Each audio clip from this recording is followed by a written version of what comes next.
การนำกระทรวงโยธาหารือเวียกงานยทพกับเลขาพรรคแขวงอัตตปือ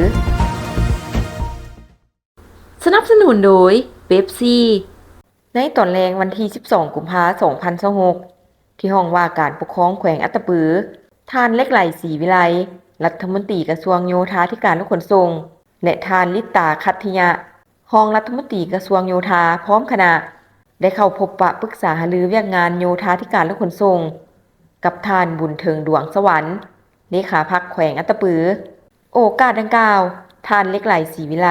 รัฐมนตรีกระทรวงโยธาธิการและขนส่ง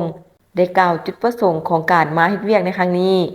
พร้อมแจ้งสภาพการพัฒนาเวียกงานโยธาธิการและขนส่งในระยะใหม่พร้อมทั้งได้หารือลงลึกและเอกภาพกันหลายปัญหาสำคัญเป็นต้นแมนการปรับปรุงและยกระดับเส้นทางหลวงแห่งชาติเส้นทางยุทธศาสตร์ของแขวงเวียกงานผังเมืองการสนองน้ำประปาเวียกงานขนส่งและคุ้มครองพาหนะ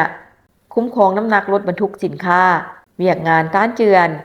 พร้อมนั้นได้ปรึกษาหารือเกี่ยวกับการซ่องหาและจัดสรรแหล่งทุนเพื่อนำใช้เข้าในการปรับปรุงและซ่อมแปลงเส้นทางท่านบุญเทิงดวงสวรรค์เลขาพรรคแขวงอัตตปือได้แสดงความต้อนรับและขอบใจคณะนำกระทรวงโยธาธิการและขนส่งพร้อมคณะที่ได้ลงมาใกล้ชิดติดแทศและเฮ็ดเวียกอยู่แขวงอัตตปือในครั้งนี้ท่านเลขาพรรคแขวงยังได้รายงานโดยสังเขปเกี่ยวกับสภาพความยุ่งยากและเส้นทางที่เปเพในปัจจุบันเป็นต้นแมนเส้นทางหลวงแห่งชาติ 18B เส้นทางเชื่อมต่อไปหาเมืองเพื่อปรึกษาหารือถึงแผนการฟื้นฟูเส้นทางดังกล่าวโดยด่วนก่อนที่จะเข้าฤดูฝนเพื่อบ่ให้เส้นทางถูกตัดขาด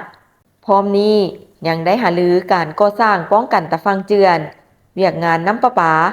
การคุ้มครองขี้เหงื่อและปัญหาอื่นๆที่มีความสนใจร่วมกันตื่มอีก Make lunch better. Ooh, Pepsi. Make it super, mega, extra spicy. Make it viral. That's better. Your meals better with Pepsi.